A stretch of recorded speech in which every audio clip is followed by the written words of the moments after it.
Hello friends, welcome to the new fangled competition classes. दोस्तों, आप सभी का स्वागत है आपके अपने YouTube channel new fangled competition classes में। कल दोस्तों आपका सीटेट का रिज़ल्ट आया है और रिज़ल्ट काफ़ी अच्छा गया है काफ़ी बच्चों का, और कुछ बच्चों का नहीं भी क्लियर हो पाया, बट इट्स ओके।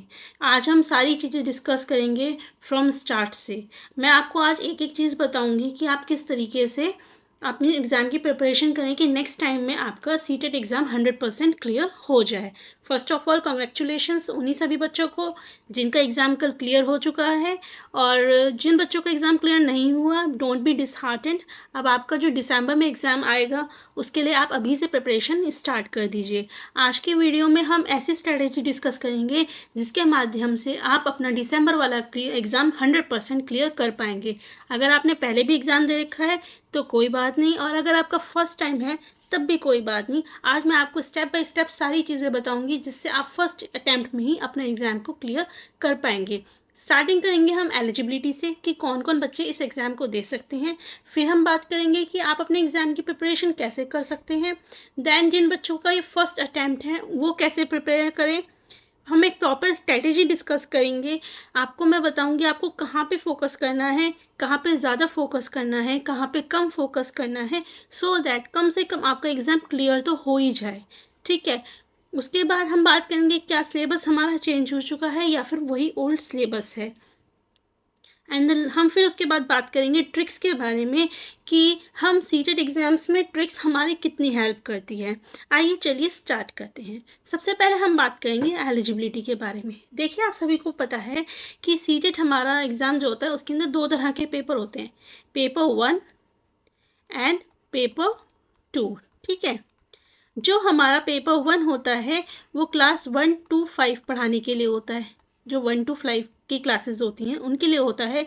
और जो पेपर 2 होता है वो हमारा 6 to 8 क्लास पढ़ाने के लिए होता है। आई होप आप सभी को यहाँ तक ये चीज़ें पता होंगी। अगर मैं एलिजिबिलिटी की बात करती हूँ तो हमारा पेपर 1 देने के लिए आपके पास दोस्तों सबसे पहले आपने 12th अच्छे से कंप्लीट कर लियो 50% मार्क्स के साथ कम से कम, और उसके बाद आपने DLED का आपका क्या है कोर्स कंप्लीट हो गया हो, जिसको हम BTC भी बोलते हैं। ये 2 साल का डिप्लोमा कोर्स होता है। अगर आपने ये दोनों चीज़ें क्लियर कर रखी हैं विद 50% मार्क्स तो आप इस पेपर 1 के लिए अप्लाई कर सकते हैं। और अगर हम पेपर 2 की बात करते हैं तो जिस तरीके से पेपर 1 में हम BTC की बात करते हैं उसी तरीके से पेपर 2 देने के लिए दोस्तों आपका B.Ed क्लियर होना बहुत ज़रूरी है। क्या? B.Ed होना ज़रूरी है। अब B.Ed में दो चीज़ें आती हैं, अपीयरिंग और जिनका ऑलरेडी हो चुका है। तो दोस्तों अभी हमारा जो गाइडलाइंस आई CBSE के द्वारा वो ये गाइडलाइंस आई है, यदि आप किसी भी टीचर ट्रेनिंग कोर्स में आपने अप्लाई कर दिया है, ठीक है, तो आप तब भी CBSE ये जो आपका सीटेट का एग्ज़ाम है तब भी दे सकते हैं। करेक्ट। अगर आपने किसी भी कोर्स में टीचर ट्रेनिंग कोर्स में अप्लाई कर दिया है तब भी आप पेपर 2 एग्ज़ाम दे सकते हैं। आइए थोड़ा सा मैं आपको पहले पेपर 1 और पेपर 2 के सब्जेक्ट्स के बारे में बता देती हूँ। देखिए, हमारा जो पेपर 1 होता है, ठीक है, और यहाँ पे मैं लिख देती हूँ हमारा पेपर 2। ठीक। देखिए, दोनों ही पेपर में हमारे 3 सब्जेक्ट कॉमन होते हैं, CDP जिसे हम चाइल्ड डेवलपमेंट भी बोलते हैं, ठीक है, लैंग्वेज 1, यहाँ पे भी आपकी लैंग्वेज 1 आती है, फिर यहाँ पे आपकी लैंग्वेज 2, और यहाँ पे भी आपकी क्या आती है, लैंग्वेज 2। करेक्ट। देखिए, ये 3 सब्जेक्ट्स दोनों ही पेपर में हमारे कॉमन होते हैं। इन दोनों में जो डिफरेंस होता है वो लेवल ऑफ डिफ़िकल्टी का होता है। मतलब आपके जो पेपर 1 में क्वेश्चन आते हैं वो कंपैरेटिवली इजी आते हैं, किससे, लेवल 2 यानी कि पेपर 2 से। लेकिन आपकी जो लैंग्वेज है और CDP है ये आपके आते ही आते हैं। करेक्ट। यहाँ पे ज़्यादातर जो बच्चों के ऑप्शंस रहते हैं हमारे इधर की साइड, वो रहते हैं हिंदी, इंग्लिश, संस्कृत। ठीक है। तो बेसिकली ज़्यादातर बच्चे इन्हीं सब्जेक्ट्स में से अपनी लैंग्वेज को चूज़ करते हैं। ऑल्दो आपको सीबीएसई ने ऑल लैंग्वेजेस का भी ऑप्शन दे रखा है, आप चाहे तो उनमें से भी चूज़ कर सकते हैं। मैक्सिमम हमारा जो होता है वो हिंदी, इंग्लिश और संस्कृत में होता है, चॉइस बच्चों की ज़्यादातर जो होती है। एक बात याद रखिएगा, जब आप चॉइस करेंगे तो ये बात हमेशा याद रखिएगा बच्चों, लैंग्वेज 1 जो होती है वो हार्ड आती है कंपैरेटिवली टू लैंग्वेज 2। ठीक है, आपकी जो लैंग्वेज 1 होती है, जो आप सबसे पहले लैंग्वेज चूज़ करते हैं, वो हार्ड होती है लैंग्वेज 2 के कंपैरिजन में। तो इसलिए आपको लैंग्वेज 1 हमेशा वो सब्जेक्ट चूज़ करना है जिस पे आपकी कमांड अच्छी होगी, और लैंग्वेज 2 वो जिस पे आपकी कमांड कंपैरेटिवली कम होगी। ठीक, अब आपके क्या सब्जेक्ट्स में देखिए फ़र्क आता है। आपका जो पेपर 1 होता है, यहाँ पे आपकी आती है ईवीएस, ठीक है, एनवायरमेंटल स्टडीज़, जो होती है 60 मार्क्स की। ठीक, अब हम अगर पेपर 2 की बात करते हैं तो यहाँ पे हमारी 2 चॉइसेस आती हैं। या तो आप सोशल साइंस ले सकते हैं, ठीक, या फिर आप क्या ले सकते हैं, साइंस एंड मैथ्स का कॉम्बिनेशन। ठीक, तो जिनके हमारे बच्चों के पीछे बैकग्राउंड मैथ्स और साइंस से रिलेटेड होता है वो मैथ्स और साइंस के लिए जाते हैं, और जिनका आर्ट्स वगैरह से रिलेटेड होता है वो सोशल साइंस के लिए जाते हैं। साइंस और मैथ्स में बच्चों याद रखिएगा 30 मार्क्स की साइंस आती है एंड 30 मार्क्स की ही मैथ्स आती है, और हमारी सोशल साइंस पूरी 60 मार्क्स की आती है। So basically this is the distribution. 30 marks का आपका सीडीपी, 30 मार्क्स का लैंग्वेज 1 एंड 30 मार्क्स की लैंग्वेज 2। यहाँ पे भी ऐसी है, 30 मार्क्स की सीडीपी, 30 मार्क्स की लैंग्वेज 1 और 30 मार्क्स की लैंग्वेज 2। करेक्ट। उसके बाद यहाँ पे आपकी सब्जेक्ट चॉइस हो जाती है, यहाँ पे आपकी ईवीएस आती है जो सबके लिए सेम रहती है। यहाँ सब्जेक्ट चॉइस हो जाती है कि आप सोशल साइंस लेते हैं या फिर साइंस एंड मैथ्स लेते हैं। अगर आप सोशल साइंस लेते हैं तो वो 60 मार्क्स का होता है, और अगर आप साइंस एंड मैथ्स लेते हैं तो यहाँ पे 30-30 का डिस्ट्रीब्यूशन हो जाता है। अब बात करते हैं पासिंग मार्क्स। पासिंग मार्क्स कितने होते हैं? तो बच्चों पासिंग मार्क्स की अगर मैं बात करूं तो जनरल कैटेगरी के लिए आपके 90 मार्क्स आने चाहिए आउट ऑफ 180। ठीक है, और अगर ओबीसी वगैरह से हैं, एससी वगैरह से हैं, तो आपको 82 मार्क्स चाहिए आउट ऑफ 180 क्लियर करने के लिए। बेस याद रखिएगा दोस्तों, this is your qualifying exam. ठीक है, ये आपका कैसा एग्जाम है? क्वालिफाइंग एग्जाम है। ठीक है, तो इससे कोई फर्क नहीं पड़ता आप चाहे 90 लाएं, चाहे 110 लाएं, चाहे 120 लाएं। मेन चीज़ ये है कि आपका ये जो एग्ज़ाम है वो क्वालिफाई होना चाहिए। आई होप आपको यहाँ तक सारी चीज़ें क्लियर हो गई होंगी।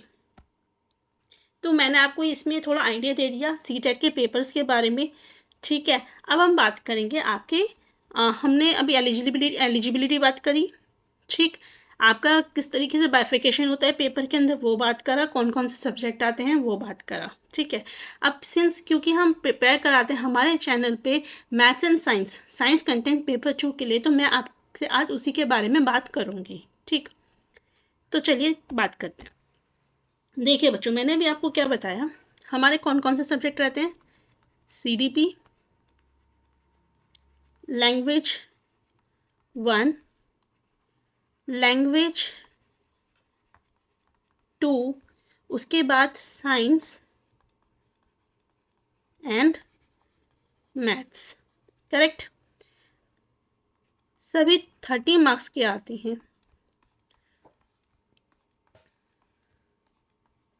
ठीक है, अब इसमें से याद रखिए ये तो पूरा आपका है पेडोलॉजी से रिलेटेड। जब हम लैंग्वेज 1 की बात करते हैं तो दोस्तों लैंग्वेज 1 15 नंबर की पेडोलॉजी आती है, इसमें भी 15 नंबर की पेडोलॉजी आती है, साइंस में भी 15 नंबर की पेडोलॉजी आती है, और मैथ्स में 10 नंबर की पेडोलॉजी आती है। मतलब 10 से 12 हो सकते हैं, तो मैक्सिमम पोर्शन जो रहता है वो पेडोलॉजी का रहता है। अब हम बात करते हैं किसकी, कि मैं आपको ये सबसे लास्ट में बताऊंगी कि हमें साइंस और मैथ्स की प्रिपरेशन कैसे करनी है। सबसे पहले हमें ये देखना है कि हमें ओवरऑल प्रिपरेशन कैसे करनी है जिससे कि आपका जो एग्ज़ाम है वो फर्स्ट अटैम्प्ट में ही क्लियर हो जाए। ठीक है, तो देखिए बच्चों, सबसे पहले मैं आपको ये बताना चाहूँगी, सीडीपी आपका एक बहुत ही अच्छा स्कोरिंग सब्जेक्ट चलता है। ठीक है, सीडीपी हमारा स्कोरिंग सब्जेक्ट रहता है। यदि आप सीडीपी अच्छे से प्रिपेयर कर लेते हैं तो आपका बहुत इजीली आपके ये जो 15-15 नंबर हैं ये भी आपके कहीं ना कहीं कवर हो जाते हैं लैंग्वेज 1 के और लैंग्वेज 2 के। ठीक है, आपको क्या करना है दोस्तों, सबसे पहले CDP को अच्छे से प्रिपेयर कीजिए। ठीक, आप अगर CDP प्रिपेयर कर लेंगे तो ऑन एन एवरेज आपके 25-26 मार्क्स तक आराम से आ जाएंगे। करेक्ट। उसके बाद आप जब CDP प्रिपेयर करेंगे तो साथ के साथ आपकी जो लैंग्वेज 1 की पेडोलॉजी है 15 नंबर की और लैंग्वेज 2 की पेडोलॉजी है 15 नंबर की, ये भी कवर हो जाती है। तो यानी कि 15 और 15 यानी कि आपके कितने नंबर हुए, आपके 55 मार्क्स यहाँ पे आराम से कवर हो सकते हैं। और इसके अंदर मैंने बेटा आपकी वो तो कवर करे ही नहीं जो 15 नंबर आपके लैंग्वेज और 1 और लैंग्वेज 2 के हैं। ठीक है, आप जब इसे अटेम्प्ट करेंगे यहाँ से 15 नंबर और यहाँ से 15 नंबर, तो मैं मान के चल रही हूँ आपको 5-5 नंबर तो दोनों में आराम से मिल जाएंगे। ठीक है, तो आपके कितने हो गए 10 नंबर 65 नंबर। ठीक है, जनरल कैटेगरी के लिए क्वालिफाई करने के लिए आपको कितने चाहिए, 25 नंबर और चाहिए। ठीक, कितने चाहिए, 25 नंबर। और हमारे पास कितने हैं, 60 नंबर अभी हमारे पास बच रहे हैं। अब बच्चों मैं आपको बताऊंगी यहाँ पे क्या करना है। देखिए आपके पास दो चीजें आती हैं, अब दो सब्जेक्ट्स हैं, साइंस एंड मैथ्स। अब मैं आपको जो यहाँ पे बताने जा रही हूँ उसे ध्यान से समझिएगा। मैथ्स एक ऐसा सब्जेक्ट है जो आपका टाइम कंज्यूमिंग है। कैसा है, टाइम कंज्यूमिंग। तो इसमें होता क्या है बेटा, आपको चाहे कितना भी अच्छा मैथ्स आता हो, यू नीड टाइम। आपका जो पेपर होता है वो 2.5 घंटे का होता है और इस 2.5 घंटे में आपको 5 सेक्शन सॉल्व करने पड़ते हैं, यानी कि ऑन एन एवरेज आपको आधा घंटा, हाफ आवर मिलता है हर एक सेक्शन के लिए। नाउ यू कैन इमेजिन, अगर मैं कहती हूँ 20 क्वेश्चंस आपको हाफ आवर में सॉल्व करने हैं तो कितना पॉसिबल है ये आप भी जानते हैं। ठीक, तो हमें क्या करना है, जब हम साइंस और मैथ्स की प्रिपरेशन करेंगे बेटा, तो हमें फोकस करना है सबसे पहले साइंस के ऊपर। किसके ऊपर, साइंस के ऊपर। और फिर उसके बाद हम फोकस करेंगे मैथ्स के ऊपर। हमें क्या करना है, साइंस का कंटेंट प्लस पेडोलॉजी तैयार करेंगे हम पहले, उसके बाद हम बात करेंगे मैथ्स के पेडोलॉजी की। क्योंकि देखिए पेडोलॉजी में टाइम नहीं लगता करने में, प्रॉब्लम कहाँ आती है, कंटेंट में। ठीक है, तो हम उसके बाद क्या करेंगे, मैथ्स में कंटेंट की बात करेंगे, लेकिन वो वाले कंटेंट की बात करेंगे जहां आप क्वेश्चन इजीली सॉल्व कर पाएंगे, जैसे कि मीन मीडियन मोड। इस तरह के जो क्वेश्चन होते हैं ये जल्दी सॉल्व हो जाते हैं। तो हम वो टॉपिक्स उठाएंगे जिससे आपके क्या है, कुछ नंबर आपके कंटेंट में कवर हो जाए, पेडोलॉजी में कन्वर्ट हो जाए और साइंस आपका पूरा कवर हो जाए। तो हमें सबसे ज़्यादा फोकस किस पे करना है, साइंस पे, क्योंकि आपको अच्छे नंबर साइंस दिलवा सकता है और मैथ्स की पेडोलॉजी दिलवा सकती है। हाँ, लेकिन ऐसा नहीं है कि हमें मैथ्स का कंटेंट तैयार नहीं करना। इन केस अगर आपको ऐसा लगता है कि हमारा जो कंटेंट है वो आउट ऑफ सिलेबस आ गया, तो आप कम से कम एटलीस्ट फिर मैथ्स के क्वेश्चन सॉल्व तो कर पाएंगे, तो वहाँ से स्कोर गेन कर पाएंगे। लेकिन अगर हमारे को लगता है कि नहीं, हमारे को साइंस का कंटेंट आता है, अगर हम अच्छे से प्रिपरेशन करेंगे तो हमें फिर हमें मैथ्स को इतना ध्यान देने की नीड नहीं पड़ेगी। मैथ्स की प्रिपरेशन करनी है, ऐसा नहीं है कि नहीं करनी, करनी है, बट साइंस की हमें ज़्यादा करनी है, बिकॉज यहाँ पे जो क्वेश्चन आते हैं डायरेक्ट आते हैं। अब बात आती है कि मैम इसकी प्रिपरेशन करनी कैसे है हमें साइंस की।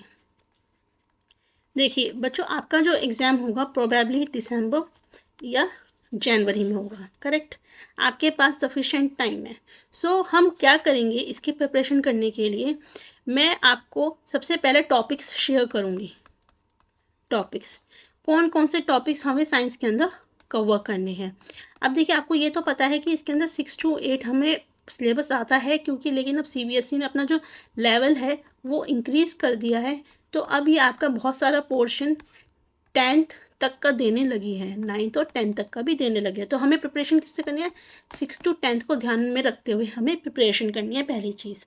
दूसरा क्या है, CBSE ने अब क्या करा है, आपके पहले जो क्वेश्चन आते थे वो डायरेक्ट आते थे। कैसे आते थे, डायरेक्ट। अब उन्होंने क्या करा है, कंसेप्चुअल। ठीक, अब क्वेश्चन हमें कैसे देने लगे हैं, कंसेप्चुअल। इसका क्या मतलब है, इसका बेटा ये मतलब है हमें एक एक पॉइंट को अच्छे से समझ के चलना होगा। अगर हम ऊपरी ऊपरी पढ़ाई करेंगे तो हम इस एग्ज़ाम को क्लियर नहीं कर पाएंगे। तो हमारी स्ट्रेटेजी बेसिकली क्या रहेगी, जब हम इस एग्ज़ाम को क्लियर करने के लिए चलेंगे, इसकी प्रिपरेशन करेंगे, सबसे पहले हम टॉपिक लेंगे, टॉपिक का कंटेंट स्टडी करेंगे, फिर उस कंटेंट के बेसिस पे जितने भी आपके प्रीवियस ईयर के क्वेश्चंस हैं उस टॉपिक से रिलेटेड हम उन्हें सॉल्व करेंगे। इससे क्या होगा, आपकी जितनी नॉलेज होगी उस टॉपिक से रिलेटेड बेटा वो आपकी सारी सॉल्व हो जाएगी। उसके अलावा हम क्या करेंगे, हमारा जो कम्युनिटी टैब आता है किस पे, हमारे चैनल के ऊपर, ठीक है, मैं आपको उस टॉपिक से रिलेटेड इस PYQ से अलग मैं आपको बहुत सारे क्वेश्चंस वहाँ पे शेयर करती रहूँगी, सो दैट आपकी जो उस टॉपिक से रिलेटेड नॉलेज है वो और बेटर और डेप्थ में चली जाए, बेटर हो जाए और डेप्थ में चली जाए। तो आपको क्या करना है, जो मैं आपको टॉपिक पढ़ाऊँगी उसका पहले कंटेंट पढ़ेंगे, फिर उससे रिलेटेड PYQ करेंगे, और जो कम्युनिटी टैब में जाकर मैं उससे रिलेटेड जो भी क्वेश्चंस डालूंगी आपको उन्हें भी सॉल्व करना है। बेटा मैं श्योरिटी दे रही हूँ, अगर आप इस तरीके से सारी तैयारी करेंगे तो आपके साइंस में स्पेशली पेपर 2 के अंदर 30 में से साइंस में आपके 20 अबव 100% आएंगे और कोई भी आपका एग्ज़ाम क्लियर होने से नहीं रोक सकता। ठीक है, जब हमारा कंटेंट प्रिपेयर हो जाएगा बेटा उसके बाद हम तैयारी करेंगे किसकी, पेडालॉजी की, फिर हम मैथ्स की पेडालॉजी लेंगे और उसके बाद हम मैथ्स का कंटेंट लेंगे। हम बीच में मैथ्स के कंटेंट लेते रहेंगे जो हमारे जनरल टॉपिक हैं उनका। इस तरीके से आपका क्या होगा, मैथ्स का प्रिपरेशन और साइंस की प्रिपरेशन अच्छे से हो जाएगी।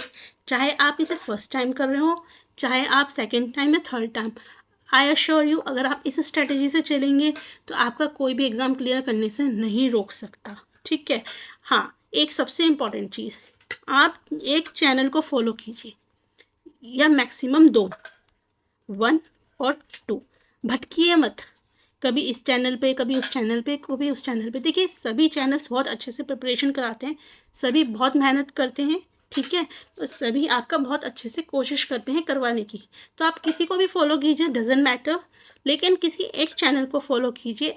इससे क्या होगा, आपको आपके सिलेबस के ऊपर क्लैरिटी मिलेगी कि आपने कितना तो कर लिया कवर और कितना आपका अभी पेंडिंग है।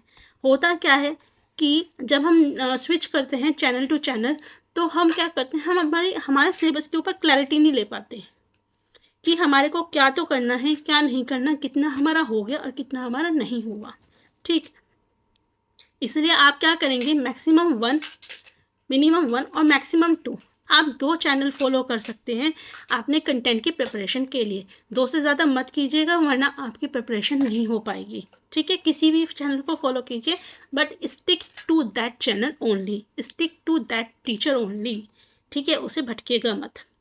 ठीक है, और दूसरी चीज़ अब आती है NCERT।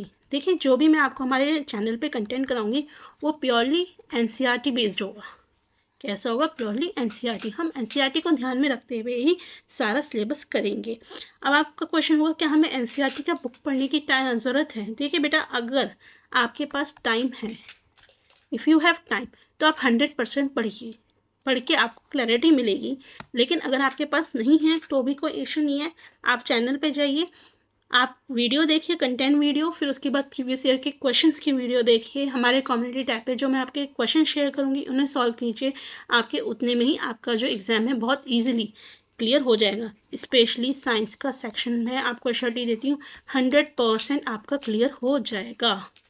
करेक्ट, अगर आपको इसके बाद भी कोई क्वेश्चन है, कोई क्वेरी है तो आप कमेंट बॉक्स में पूछ सकते हैं, मैं उसका आंसर आपको ज़रूर दूंगी। सेकंड चीज़ दोस्तों, आप मेरा टेलीग्राम चैनल उस पर जुड़िए, न्यू फैंगल्ड कंपटीशन क्लासेस के नाम से ही है। करेक्ट, उस पर जितना भी आपको अपडेट है वो सारा मिलता रहेगा। अगर आपको कोई प्रॉब्लम है तो आप मुझे मेल भी कर सकते हैं, B.Ed classes by Sheetu ma'am @gmail.com।